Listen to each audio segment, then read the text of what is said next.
It's pretty cool how nowadays you have a lot of choices when it comes to Apple II storage, internal and external.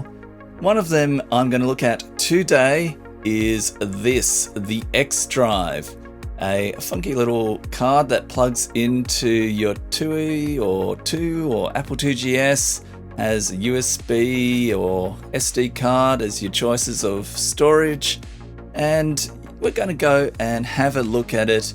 Be cool checking out how good this little device is. Even though the card came all the way from the USA, it is actually an Australian designed device from JD Micro. MacEffects shipped it and I didn't get paid anything to do this video. In fact, quite the opposite. I went and bought this one out of my own money. So yeah, let's have a look at what we got. We have the card in a nice protective anti-static bag. So you can get started right away. They provided a USB stick containing some disk images. Let's go check out what the XDrive can do. First off, let's try it out in an enhanced platinum Apple IIe. Yeah, just be careful not to touch those gold pins, keep them nice and clean and not discharge any static into the device. Also, don't stick it in the wrong way. Yes, wrong way means bad stuff happens. Make sure that the USB faces the front of the case. You want to install the XDrive into a slot number higher than any of the other drive controllers that might be in your Apple II. This will give the XDrive a higher boot priority. I put my XDrive into slot 7 right next to that 5¼ inch floppy drive controller. Yes, so I'll explain why I'm using that RetroTink to feed that monitor later on. But with the XDrive in the computer, when you boot it up, you get this little countdown, and that's just so you can either bypass the XDrive or get into this menu as one of the things you can do with it. It's the XDrive configuration utility, which is showing all the drive images which came on that USB stick. And to load a drive image up into one of the 8 drive bays, you just hit the number corresponding to where you want it to load into. So we'll put Total Replay in drive bay number 1 and Wizard Replay, which I've never heard of before, in drive bay number 2. Reboot, and here's the countdown which you can skip or go to a different drive controller. And here's Total Replay, displaying in glorious black and white because I still haven't worked out how to get color on the RetroTink. Loading up one of my favorite games, took about 9 seconds. Very good. So let's load up the second disk image. So you don't have to even swap them. You can, while it is in the countdown, just hit the 2 key and it will load up whatever is in the corresponding drive slot. And huzzah, that's what Wizard Replay is. You can see it's currently set to block mode. Well, by hitting the M key, you can change it into Smart Port mode, which is a bit faster and lets you do a few more things. And it is pretty cool because my floppy EMU uses Smart Port, but the Apple IIe drive controller card in here doesn't support it. So I can't actually use any of those Smart Port drives like Total Replay on this Apple IIe, unless if I expanded it, gave it a different drive controller card. But with the XDrive, I can load up Total Replay in Smart Port mode, no worries or additional cards needed.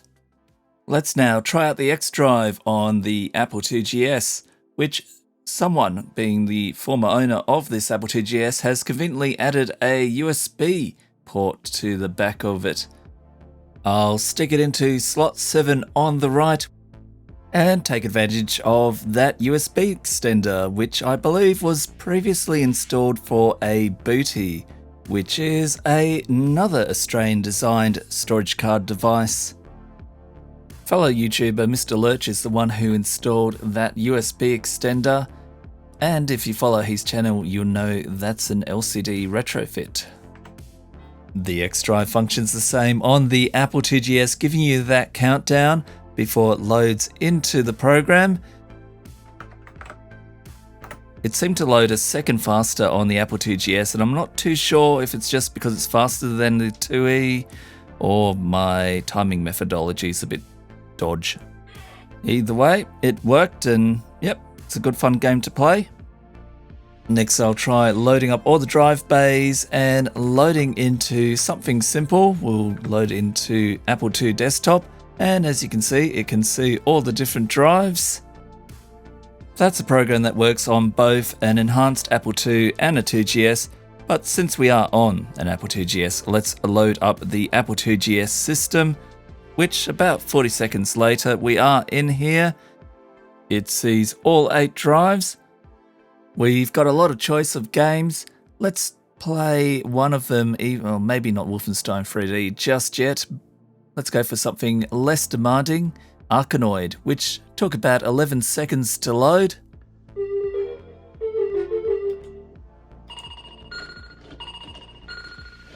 To make life easier with copying files onto the internal SD card, let's upgrade the firmware to the latest version.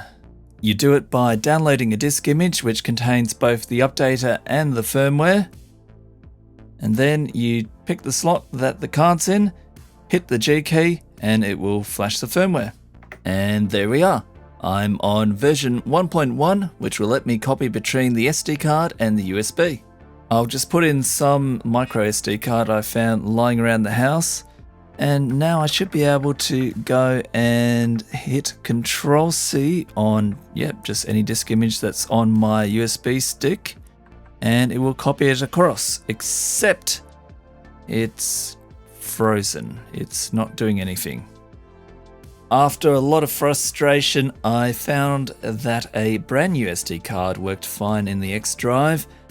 Actually, the problem with the other SD card was something to do with formatting it using the built-in Windows and Mac. I tried both formatters, whereas I really needed to use the one downloaded from sdcard.org.